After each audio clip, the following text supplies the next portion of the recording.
한국의 문재인 대통령이 자신의 임기 중 마지막 유엔 총회 연설에서 한반도 종전선언 제안을 다시 꺼내들었습니다.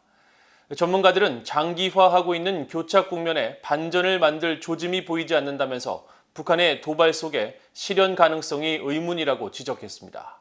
박동정 기자가 보도합니다.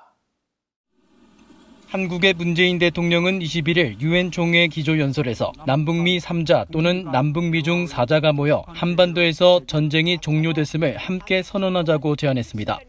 지난해 유엔 총회 연설 때도 종전선언을 제안했었는데 당시에는 항구적 평화체제의 길을 여는 문이라고 주장했었고 이번에는 종전선언 주체 국가들을 명시했습니다.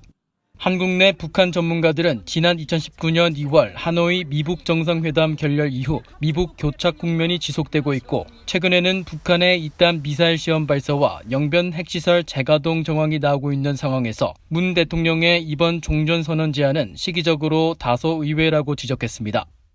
민간 연구기관인 한국국가전략연구원의 신범철 외교안보센터장은 북한이 대화 자체를 거부하고 있는 데다 미국과 한국 정부 간에 충분한 조율도 이뤄지지 않은 것으로 보인다면서 실현 가능성을 낮게 전망했습니다. 북한과 대화가 진전이 돼야 되고 비핵화가 진전이 돼야지 종전선언이 가능하다고 생각하는 기존 입장을 견지할 것으로 보기 때문에 현 단계에서 종전선언을 일방적으로 언급하지는 않을 것이다 이렇게 봅니다. 박원건 이화여대 교수는 북한도 이미 정치적 상징성만을 갖는 종전선언에 관심이 없다고 못을 박았으며 미국 입장에서도 북한이 최근 핵무력 강화 조치들을 노골화하고 있는 상황에서 종전선언에 합의할 경우 나쁜 행동에 보상이 된다는 점에서 수용하기 어려울 것이라고 관측했습니다. 또 미중 전략 경쟁이 격화되고 있는 상황과 북중 밀착 강화도 걸림돌이 될 것으로 분석했습니다.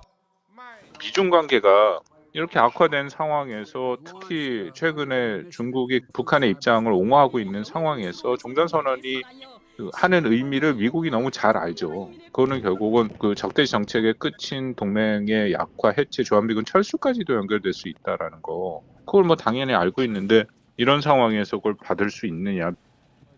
한국 정부 산하 국책연구기관인 통일연구원 조한범 선임연구원은 문재인 정부로서는 외교적 해법을 추구하는 바이든 행정부와 이 같은 견해 차이를 좁히는 것이 관건이 될 것이라고 진단했습니다.